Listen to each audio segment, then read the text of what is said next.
spit a 16 straight with no punch. Remember? Hey everyone, how's it going? This is Norm Schriever, Real Estate and Mortgage Marketing with Norm podcast. Hope everyone's doing great. Today I wanted to bring to you an awesome guest, someone who's become a really good friend of mine and even a mentor in the business, Tim Schmidt. Tim is actually a SEO and e-commerce guru and has been working in the field for a long time before people even knew it was a thing. He's not one of those new guys that you see on Instagram in front of a rented private jet talking about how with his coaching he's going to make you millions overnight and all that BS. Tim's the real deal, low key, and he just quietly goes about helping brands and making himself and others a whole lot of money. So we had a nice chat and a beer. I was on my mom's front porch in Connecticut. He was at his home down in Florida. It was very cold in Connecticut and it looked very warm in Florida, but we had a great time. So I hope you enjoyed this podcast and reach out to Tim if you need anything at all. Thanks, guys. So I'm sitting here with Tim Schmidt. Tim, so good to have you on, man. I know you're super busy these days. E-commerce is absolutely exploding. What's your business like these days? What are you focusing on? You know, it's hard to keep up with the demand actually because we are in an essential category on Amazon in the beauty section. So when that all happened and COVID-19 came into full force, everything that was personal care related, they kept taking our shipments and they're actually prioritized it. And I'll tell you, There's never been more traffic on Amazon than right now. So that's the focus because that's where all the traffic is. That's where the sales are.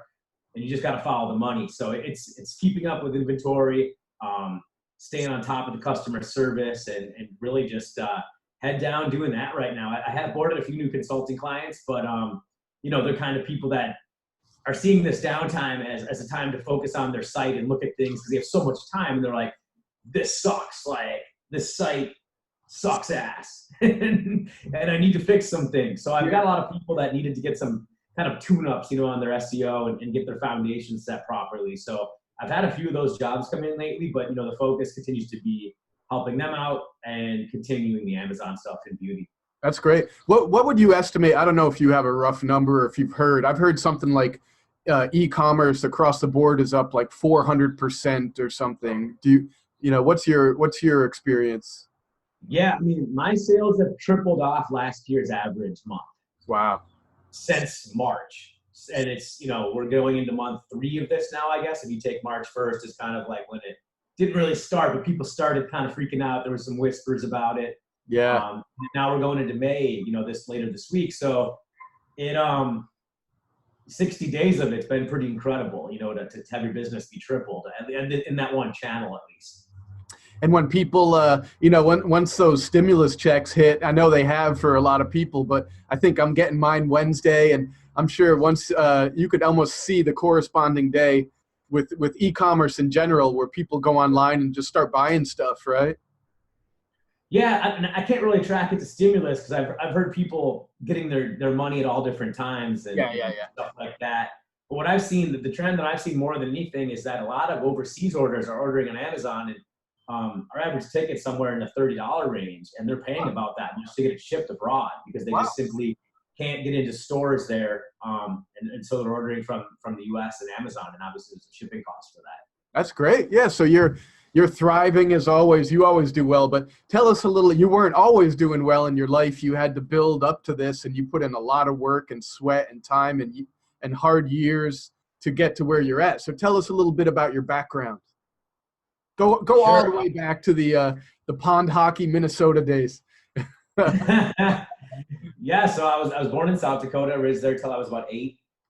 Moved to Minnesota in Minneapolis, St. Paul suburbs, and we grew up pretty middle class, up there. We had luxuries afforded to us, like we could vacation and stuff like that, but it's not like we had a vacation home or we're, driving luxury cars or anything like that. My dad taught me early on, you always had to work for what you wanted. So I wore a lot of different hats after I totaled a car a couple weeks after my 16th birthday. Yeah. And, they said, you need to work. Ever since then, I think I got that first paycheck and really liked it. I was working at a gas station as a cashier, and I really liked just getting money and what you could do with it. Yeah. So it eventually turned into I was doing that, and I was washing dishes at a restaurant, and then I was selling sporting goods at the Mall of America. I was a host at the Mall of America. I mean, I had so many jobs on top of each other and different nights. And I worked at Abercrombie to get the discount on Monday nights. And eventually got into sales at a place called Northern Tool and Equipment, which a friend's family had started and they own to this day. And got a lot of experience there, and just kind of learned the trenches of how business works, doing sales there. Later, being an intern in their new business venture department, where they acquired companies. Yeah. So I got to see how that whole process went, and then when they sold them, I saw the liquidation process and how auditing happened. So I had almost every job like really ever imaginable growing up. Yeah. The only thing I really didn't do was anything like really blue collar. I actually was working at not a moving company, but a furniture store once over the holidays to help them out. Yeah. And it was moving furniture into trucks and unloading it, putting it in people's house. And I just realized right away I hated that. So I ended up being the driver and guy that was like, you know what, you need some direction going around that corner. Let me tell you where to go. No, you're good. Go.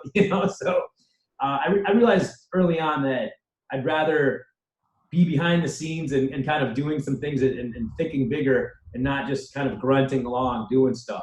Yeah. That led me to just kind of being really involved in the internet from an early age and hacking around on chat rooms and hacking around on chat rooms. I was on those chat rooms too at an early age, Yeah, there's a lot of shysters were, but I think just learning how the web works and what you could use with it, whether it's for good or bad purposes, was like something that really accelerated me. And then, going into college, I never had a campus job or anything like that. And a lot of people thought my parents were paying all my bills and stuff, and they helped me out, don't get me wrong. But, I was selling my essay papers that were all good grades on sites, I was also $burning CDs for people before that was a thing. So I found easier ways to make money, quicker ways, passive ways, while they were making, $5.50 an hour flipping burgers at the campus place. So I don't know. I always just had a certain kind of grind aspect to me, but it's definitely come with, some downfalls too. I mean, I worked at a company way early on in SEO and got there, and we were supposed to. So let's talk about that, because I know that story is fascinating. You actually, after college, you moved to Miami, right? Yes. Yeah, and tell us about that, because that's an awesome story. Yeah, so I basically answered an online ad after visiting a friend in Miami and wanting to move down there and just get out of Minnesota. And it was basically selling search engine advertising. And it was pretty appealing to me because I wanted to learn more about it, and it promised like fat commissions, and I was 22 years old. Like, well, yeah, who wouldn't want that? What year was that around, like with the end of 01. Okay, so it was early on, yeah. Yeah. And so I ended up answering the ad, talked to a really slick talking guy from New York City who had just got out of the stock world. I found out later is kind of forced out, but those guys knew what they were doing on the phone. They could sell, they were business guys. And there was certainly a lot for a Midwest kid to learn from guys like that. Yeah. Just a different attitude and mentality. They thought so big. So I ended up going down there, and a week into the company I'm working at, the guy that hired me said, I'm leaving here. And I was like, well, geez, I just moved down from Minnesota to work for you. And he's like, no, I'm starting a new company. You're coming with me. It'll be a few months though. So hang out here, work, make money, learn the ropes. And when we're ready, I'll call you. Well, he called and his website wasn't even online. He had a nice office and everything, but there wasn't even a website. So we were trying to sell search engine advertising. People were like, what's your website? Oh, we don't have one. So there are a lot of struggles with that. But, in the span of a year and a half, we went from like 5 guys kind of ragtag together with a programmer to, I think, up to like 60 or 80 guys calling every single day that I was in charge of all the salespeople when I ended there. But yeah, the place shot out of a cannon and really did big things. And we had a lot of good clients, and it was a special thing. And then it just kind of became a point in time where I figured out I'm kind of getting middled on what I'm doing. I could do this on my own. I'd learned it, and I was kind of being held back, although they did take care of me pretty well for a while. There was just another gear that I wasn't getting let into, just going there from, 9 to 6 every day. Yeah. Huh. So, I mean, you were in so early in the SEO world. What was SEO like back in the day? I mean, it was a lot less complex than it was now, right? It was simple. Traffic came from yahoo.com almost exclusively, and we would sit there and name off other search engines like Lycos and Hotbot and Webcrawler, there were so many. It was the funniest thing. And those were all things people wanted to know about. And it seemed like it was only a year and a half, 2 years later that Google came into the mix and started becoming something people wanted. But yeah, it was very simple. If you could find a domain name related to the keyword you wanted, we could make a quick little templated website for you. We had the optimization down where we knew the title tag, the H2 tags, and then we could keyword stuff kind of in the footer. And we could get you ranked within hours. I mean, sometimes, it was a day or two, but once the Yahoo directory accepted our submission, sometimes it was hours, sometimes it was 24 to 48, but it was quick, and we delivered, and people couldn't get those quick enough. And what is it now, just a snapshot of what the SEO world looks like now? I mean, it's super saturated, right? Well, yeah, now they make you work for it. I mean, hours, I look back and I'm like, if I would have had the brain I do now and the knowledge, I would have just, outsourced the crap out of it and taken out a huge line of credit or loan from someone to just make these sites. And, whether it's selling them or making affiliate commissions, whatever it is, I mean, we'd make a few grand a week passively, but when you're 24, it's like, you're excited about that. 'Cause you're making triple, if not way more than your friends are making in an office job. But, thinking now, it's like that demo process could have been scaled so much more. And then, it was a small window, maybe 18 months that worked. But now it's like they make you work for it. When I set up a new client, I said, don't expect any noticeable changes for 6 to 9 months. Yeah. Sometimes we can come in under that, but they make you wait. They want to see your changes. It's not like you can just change a couple things and you go from page 10 to page 1. It's a gradual movement. And can you do it faster? Sure. But it's a little bit of what we call in the SEO world a black hat tactic. So could you do it faster? Yeah, there's going to be a million guys who might comment, so I can do it in a week. You can, but you're not going to be built to last, and we all know that. There's so much bullshit where they just use the shortcuts, and then it's gonna rank high so they could justify making their money, and then it's gonna fall right back down, right? Where you actually go for sustainability. Yeah. And you're doing a lot with affiliate marketing these days as well. Tell us, you're basically the master affiliate marketer. Tell us a little bit about that. Yeah, I've always liked selling things online and kind of doing it in a first-person tone. So product reviews are something I like to do, whether it's a video review or written review. I like dissecting things, especially when there's a commission to earn on the end. So, new health supplement comes out. There's a lot of questions about it.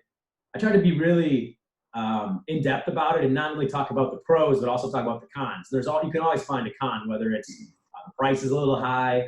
There might be one ingredient in there that's debated or something like that. You could have allergic reaction to. I mean, and again, we're talking to like the 1% of people. Yeah. You need to put out a con, but you need to be real with them and say, look, it's only going to affect people who, have a gluten, intolerance or something like that. But that's in there. So I've always been good at dissecting products and kind of creating a persona around that and saying, this is why I'm qualified to talk about this product. This is what I think. Or a lot of times I'll just come out and say, hey, I'm Tim Schmidt, just a regular guy who owns this business and does this for a living and likes to drink tequila and play soccer. This is my thought on it. And you connect with people in different ways. And people might surf into that and be like, hey, I have a kid that plays soccer and I like tequila. And see what this guy says. So it's all about connecting and sharing with people. The one thing in affiliate marketing I do that's kind of different from most people is I put it all on the table, like who I am, and it's out there. But there's nothing more to me about reading a really good review about some kind of product. And then at the end being like, well, who wrote this? And there's no voice. Yeah. There's not a picture. There's not a little summary.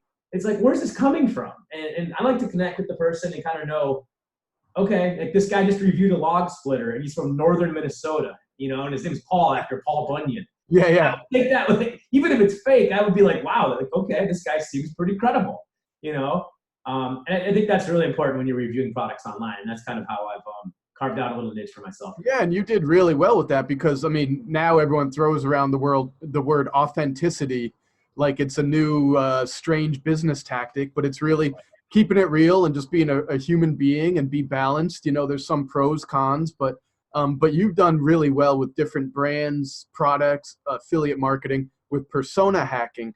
So tell us about persona hacking, but tell us about some of I think it was Andy Gray. Was that his name? Yeah. So, persona hacking is kind of what I went into just a minute ago, where you're creating an identity online, and it can be your own. It doesn't have to be made up.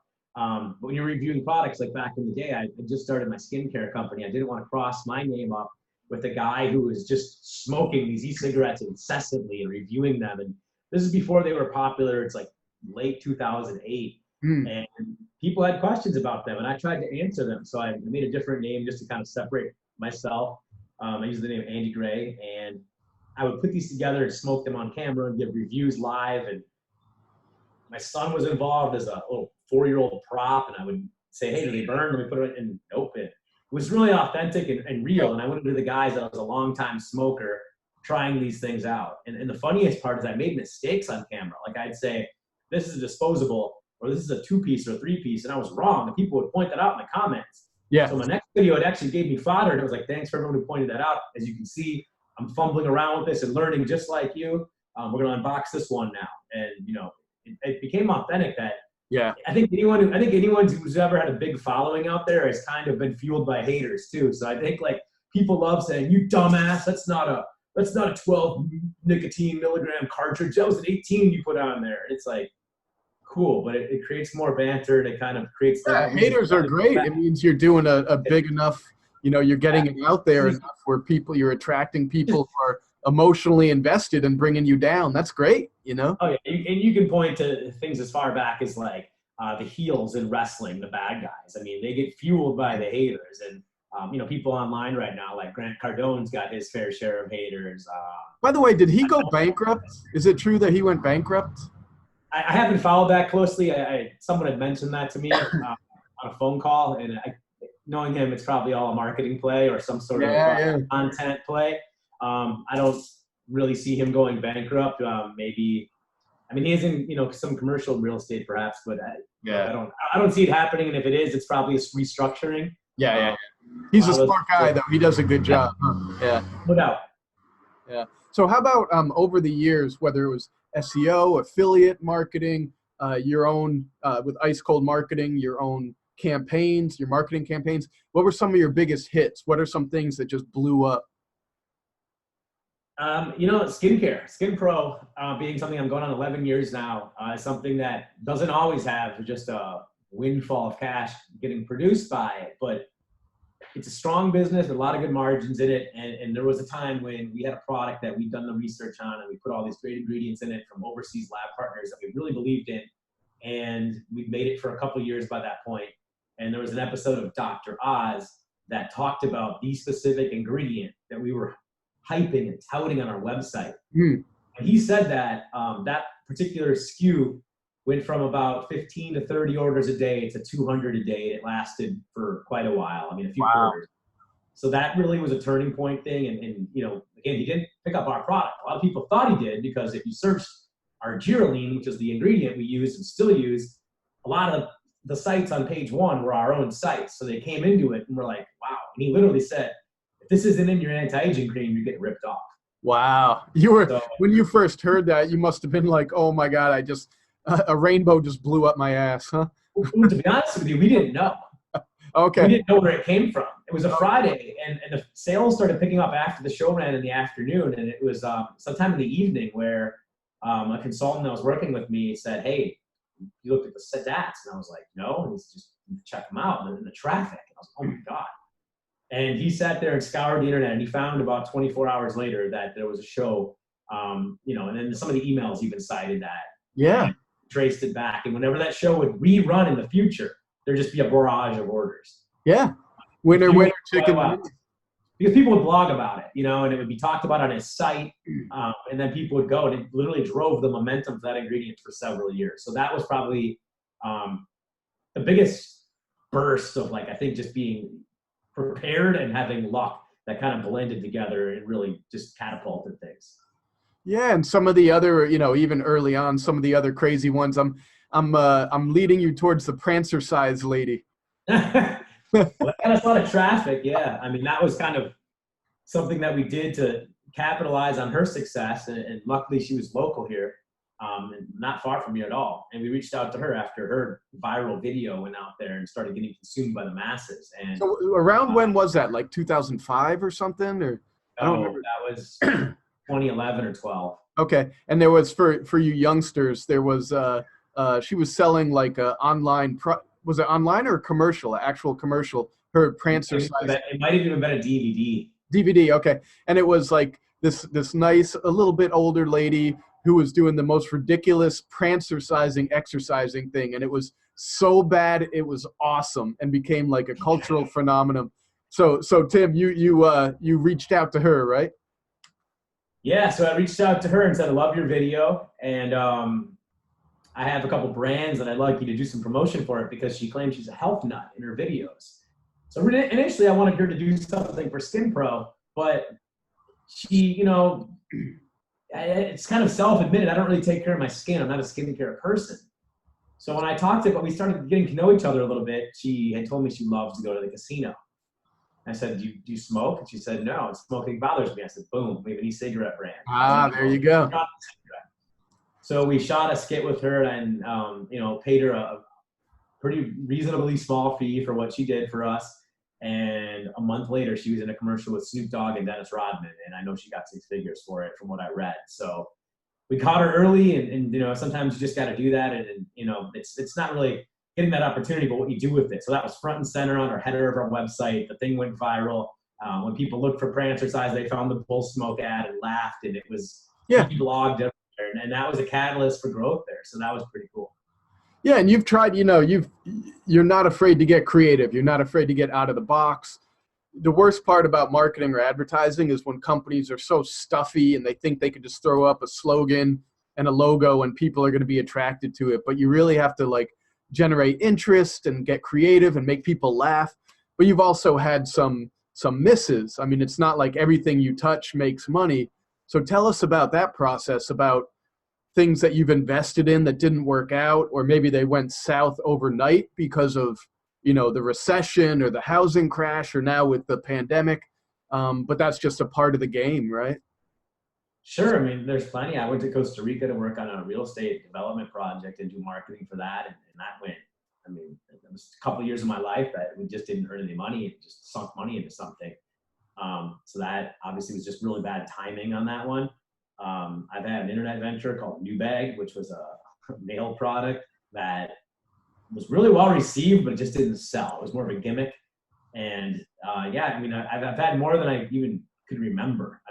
One of every 10 websites that I launch or spend a lot of time on really does anything substantial and that stays growing and creating revenue. So you got to throw a lot of irons in the fire. But there's definitely some failures that come along with the wins. That's for sure. I've had brands that I've had to fold because I didn't do proper research on trademarks and got sued later and had to take them down. So that's probably the biggest failure I've had, was closing a 7-figure a year brand. Wow, that hurts. Yeah. But that's just part of business, right? Like if you get all emotional, the sunk cost fallacy, people start throwing good money after bad because they're emotionally invested with these brands, or they put in so much time and money. But you have to know when to cut bait, right? Right. Yeah. Fantastic. So tell us about the book. You had a book come out recently about, what was that, 6 months now or something like that? Yeah. Well, 8 months? Or... There's a chapter about having mentors, and I had a great mentor in the book there, writing the book. So shout out to that guy. Yeah, no, thanks a lot for your help. And the book was cool. I definitely learned a lot in the process of writing it and getting it out there. It was pretty well received. And I just think that a lot of hearing from people that I haven't heard from in a long time that said they got it and took something away from it was really cool. So, the book's basically 15 lessons that can help you just achieve more in life and get more out of what you're doing without having any unfair advantage, height-wise, financially, or, having a rich uncle or something like that just helps you along. It's just kind of little things you can do that the average person can do to get better in life and kind of make some leapfrogging moves in life. So that getting that out there was pretty cool, something I wanted to do for a long time. And again, it was well received, and it was really cool hearing from people that picked it up and enjoyed it. Yeah, and the book, of course, is Amplifying Average. And what Tim's alluding to is I helped him out with it a little bit. But, we learned, right, that books are an incredible amount of hard work. They usually make no money. But if positioned correctly, it could be a good networking source. Like I encourage a lot of realtors, mortgage lenders, financial planners, anyone who's in a business where they're in front of clients and they're purporting to be an expert. you really should have something in writing where you're the expert in your field, where you're showing that you're a leader in the industry, whether it's a white paper, an ebook, a full book, something like that. I think that offers a lot of credibility, and the networking aspect is great. So that was sure. yeah, to work with. I agree with that, Norman. That's kind of the way I positioned it as well. I mean, and then, like you said earlier, there's so many people, and it's so saturated now in internet marketing and SEO.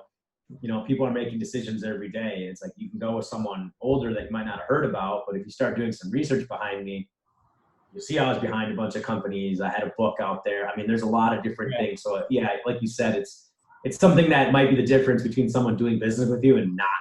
Yeah. And I think it's a big achievement. And just writing it is really the easy part. Getting it launched and getting the final steps down. I mean, I think we were done for many months, and then there was a lot of back and forth about different things. Getting it there. I got lucky at the end. A publisher came out of nowhere after a podcast and wanted to do it and market it. So that was cool. But yeah, it's a real achievement. Whether the book sells or not, just getting it there is something that I admire anyone who's ever put out a book. Well, it's also your legacy. It's something that you have there in print, and it'll be there forever. But I noticed that they open up a lot of other speaking engagements. If anyone who does coaching, training, you got to have something substantial in writing to get out to people. Let's talk about this. If someone is starting out these days, not necessarily they're in your business where they're an SEO or they're affiliate marketer, but the average person who has a product, a service, whether they're a financial planner, a restaurant, a realtor, a lender, they're trying to do some e-commerce. What basic advice would you give them when they're getting started if they knew nothing about selling online? Reach out to people, find a mentor, someone that you can pick their brain. Obviously offering them. I have a whole chapter in Amplifying Average about mentors and the way to approach them. But finding someone to guide you is probably the most important thing. Someone who's been in that space, whether they're successful or not. You can probably learn a lot more from someone who wasn't successful and learn what not to do. Yeah. But those are the two biggest things. Find a mentor and start networking. Networking is just the biggest thing in the world. Your next door neighbor should know what you do. Your mailman should know what you do. Every guy at the bar you go to should know what you do. Your church, if you do that. Your kids' sports teams. People need to know what you do. If they don't, they can't refer you business. Yeah. So getting the word out there and letting people know what you do is probably the most important thing. Because some people I've met, like, I've been running this business for 8 years. Never knew that. Yeah. I've been sending referrals to this guy down the street for me because he does that too. Yeah. If I would have known that, I've known you 20 years, I would have given you all this business. I mean, you just got to be loud about it. So it's really interesting because you're in technology, online, is where your bread and butter, but you're talking about old school, press in the flesh, seeing people out there, whether it's, of course, these days, everyone's networking via Zoom, like, we're catching up now, but so it's also, there's no replacing old school human relationships and in person, huh? Yeah, I mean, let's say everything else is fair, right? Everything else, you have the same guy doing your Facebook ads, the same guy doing your Google campaign, your SEO is on par, your websites are similar. Who's going to win? The guy that does the extra things, There's peaks and valleys on the internet. Everyone can do different things and drive traffic at different costs and different ROIs. But if you're doing other things, it's just going to all be it's a big pie, and you need to do little things and check every box. And when you do them all together, something will fall into place.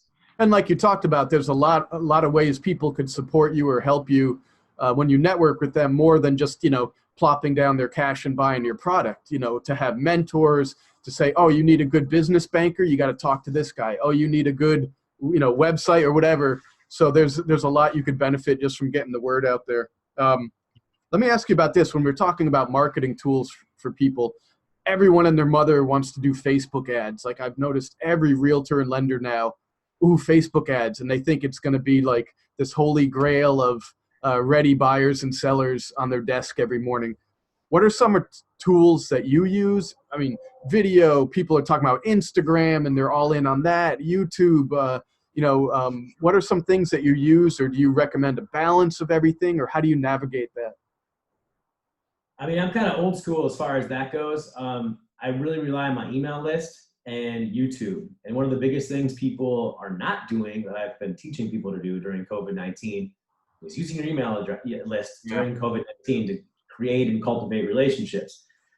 Most people just send out emails to their customers or their leads when they're trying to sell something. Let's be honest. These are the times you just send something out and be like, hey, we're here for you.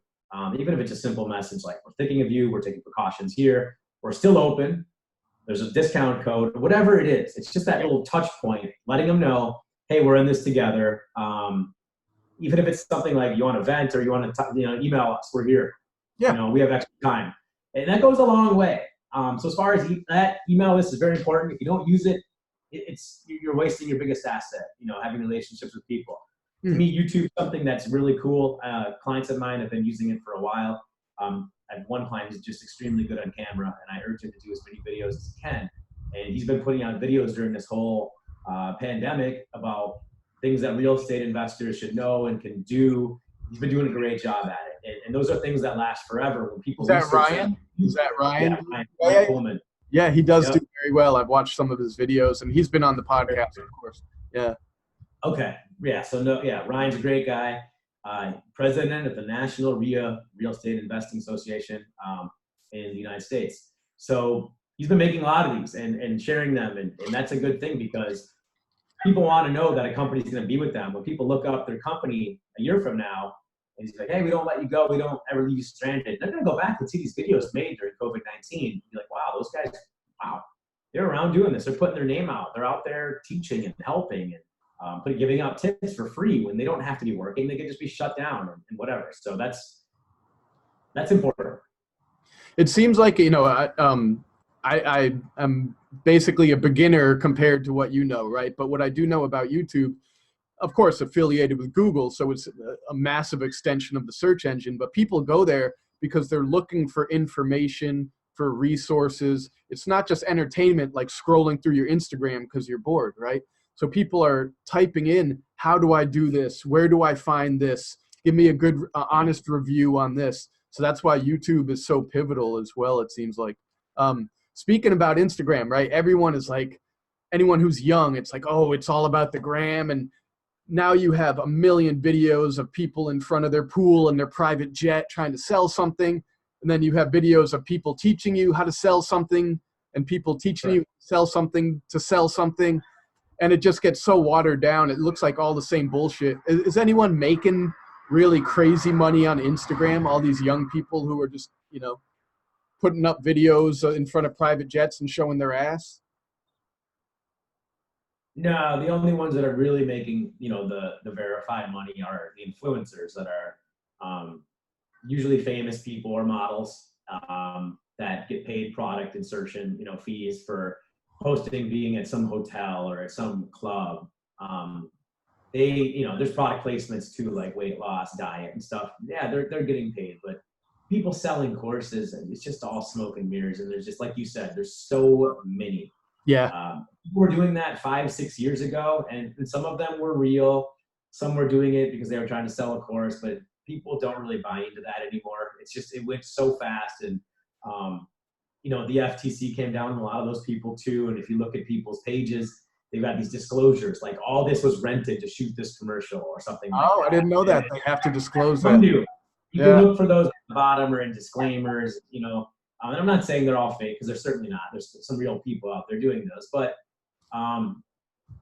most people that are doing it on Instagram are pretty fake. If they've got a website that blogs about all this and this thing's constant, who's real is Ty Lopez is real. His wealth is very real. And, you can say what you say about paying, celebrities to be with him or whatever and do endorsements. The lifestyle's real.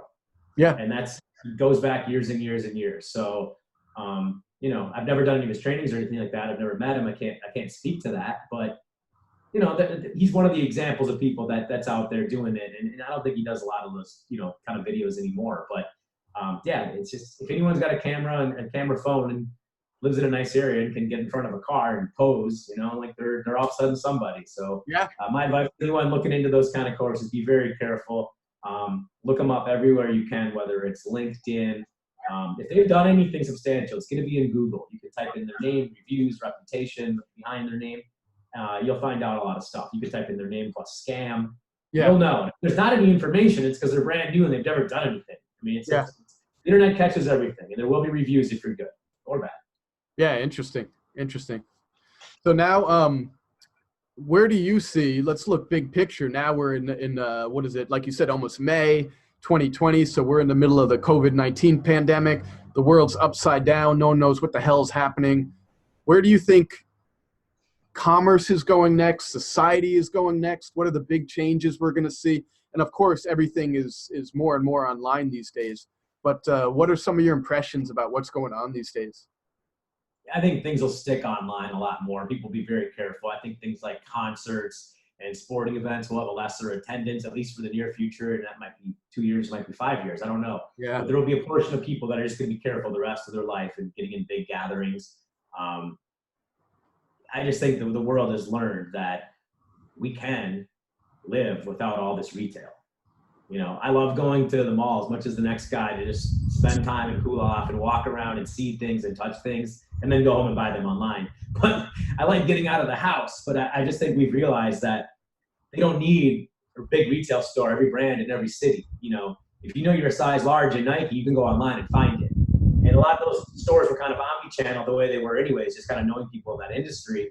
But I think that, you know, there'll be certain industries that are affected by it. Again, I said concerts and sporting events. I think people that are going to go to bars, hardcore. Because, like, you know, the second they say, meaning like a year or two, the second they say we have a vaccine, everyone and their mother is going to be at a bar, a restaurant, a concert, or a sporting event, right? But they won't necessarily go to the mall to buy something from Nordstrom Rack, you know? Yeah, and I don't know if they're all going to run back and do it just because there's a vaccine. I think there's going to be people that just stay with the caution and don't ever want it, whether there's a vaccine or not. I mean, it's like there's people that don't fly because of all the germs. You think those people are just getting lesser and lesser now. And I think it's definitely going to hurt, you know, travel the way we know it right now. And going places, people will be a little bit less risk tolerant to go to faraway places they don't know a lot about. Yeah, you're talking to the right guy about that, right? You know? So let me ask you, and I appreciate your time, bro. This has been awesome. Let me ask you 3 very serious, very focused questions before we end, okay? So if you could be a pro athlete or a rapper, which would you be and who? Wow. Yeah, tough one. I would definitely go with the rapper. Okay. And are we talking living or dead? Anyone, living or dead. All right, yeah. I mean, I would definitely go with Tupac, and I'd go with the rapper. And the reason behind it is you can make the same amount of money, if not more. And the athletes are always around the rappers. They want to be the rappers, you know? The rappers don't really seem like they want to be the athletes who are getting beat up. Yeah, there's a lot of fame behind it, but the rappers aren't getting beat up unless they're in a gang war or something like that and they're getting shot at. But, you know, for the most part, if you just keep your cool and do your thing, you're probably more famous. Your career's longer. You make more money. There's more opportunities for you. Yeah. And no risk of getting, you know, beat up and just, you know, having career threatening or changing injuries, I guess, along the way. So, yeah, Tupac Shakur, final answer. Nice. Final answer. Okay. How about if it is truly the end of the world and you want to get the hell out of the U.S. and live somewhere in a secluded little place where you have your own compound, what country would that be in? Well, I can only speak to the ones I've been to because, I couldn't really say the pros and cons of living somewhere I've never been. But from places I've been to, man, I'm going with my home away from home, Costa Rica. Yeah, I thought you'd say that. Yeah. I mean, there's just so much to do there. It's so diverse. You can do the mountain thing. You can get your, northern kind of like exposure and climate there if you want to live in the mountains of like Heredia or way up in Escazú. And you got golf courses. You've got so many beaches. Food's good. People are nice. The cost of living is fair. It's beautiful. I mean, I could go on and on. You lived down there a while, and I know it's a lot more stable and politically safe, or even street crime safe than Nicaragua. Yeah. Oh, yeah. Yeah. Nice. All right. How about this one? This is a serious question. What advice would you give your younger self? 25 years old, all full of piss and vinegar, ready to take on the world, jumping in the workforce. What advice would you give young Tim Schmidt? I think I would start taking risks a little bit sooner in life.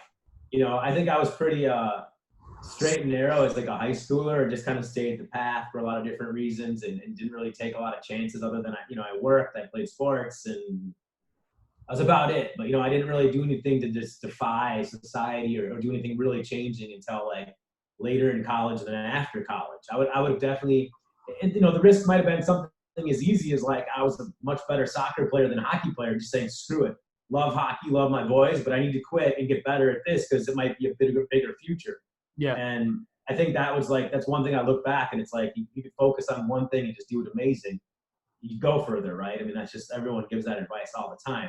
So I think taking risks, and I'm not just saying you got to put your life on the line, but just little things like that where you change your mind and make a decisive, decision that really changes things. It could be that, or it could be, something as stupid as like taking a chance on going to a different school, far away rather than staying close to home in Minnesota. So yeah, definitely I've taken a lot of risks in life, but I think I would have started earlier if I could go back and tell, little dyed blonde hair without mustache Tim what to do. Break some rules and cause a little trouble, huh? Why not? That's what makes life fun, huh?